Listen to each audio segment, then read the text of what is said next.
Hello everyone.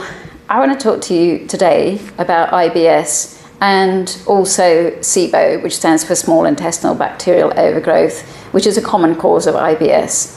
And I'm going to tell you about one of the main reasons why people find it very difficult to overcome.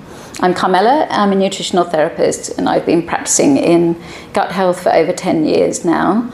And I find that some people come to me and they've tried to overcome their problems. They might have taken antibiotics, natural antimicrobials, which helps them to get better to a certain point, but they never get 100% well, or they find that they just keep relapsing and having flare-ups every now and again, and it's really frustrating and really debilitating.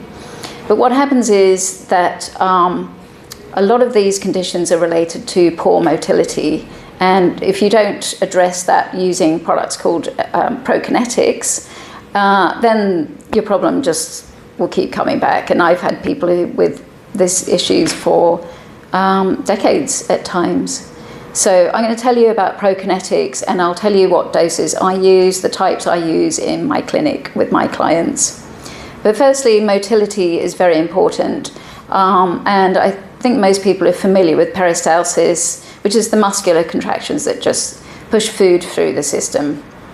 You can also have, there's also another type of peristalsis called the migrating motor complex. And that's usually a pretty pivotal issue when it comes to IBS and SIBO. When the migrating motor complex is not working properly, that's when your gut kind of slows down and you tend to get these overgrowths that cause all the gas, bloating, nasty symptoms. The migrating motor complex works on an empty stomach, and it sweeps everything through the gut, keeps it all nice and clean, clears away any residue food and any bacteria that's hanging around where it shouldn't hang around. And so if you're quite stressed, quite often your motility can be poor because your nervous system just moves resources away from digestion and onto dealing with your chronic stress and your fight or flight responses. So dealing with stress is very important, but also just improving that motility is very important. And so now I've said that the migrating motor complex only works on an empty stomach. So this is very important in terms of eating habits, and a simple lifestyle change that would make a difference is no snacking. And so I think that was kind of last century that nutritionists used to recommend snacks all the time, but I would say don't do it. If you just try to transition to 2 or 3 meals a day and nothing in between. And then you have your overnight fast, which naturally happens if you stop eating dinner and don't snack after that until breakfast. That's a really simple way to help your migrating motor complex to work properly. And then, of course, the Prokinetics are very, very good, and I use them for most clients in my clinic who have IBS or SIBO. And so the natural Prokinetics I use in my clinic are iberogast, which is quite a well-known herbal remedy. You can get it in any chemist or health food shop, but it's important to take the right dose. So you need about 40 drops in water, and important to take it at bedtime when the migrating motor complex is at most active. I also use a lot of ginger with my clients, and I usually use between 1 and 2 grams of ginger in the form of a capsule, which is a lot more palatable than if you're just having a lot of fresh ginger.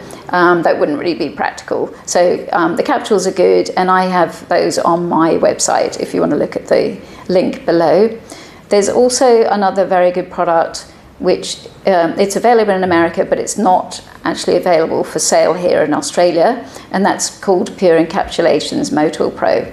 It's quite a well-known product and works very well. It has ingredients, it has ginger in it, but it also has something called 5-HTP, which it just increases the serotonin in the gut, which will then increase motility. So as I said, really important to don't snack, take the Prokinetics. You generally should take them for at least 6 weeks after you've finished your protocol, after you've started feeling better. If you've been taking antibiotics or natural antimicrobials, keep going. And if you've got issues like you've got chronic stress or autoimmunity or other issues, sometimes it's worth just taking those Prokinetics for extended periods of time. If you need help, then please contact me on my website. I do a free 15-minute call if you want some advice or you want me to explain how I can help.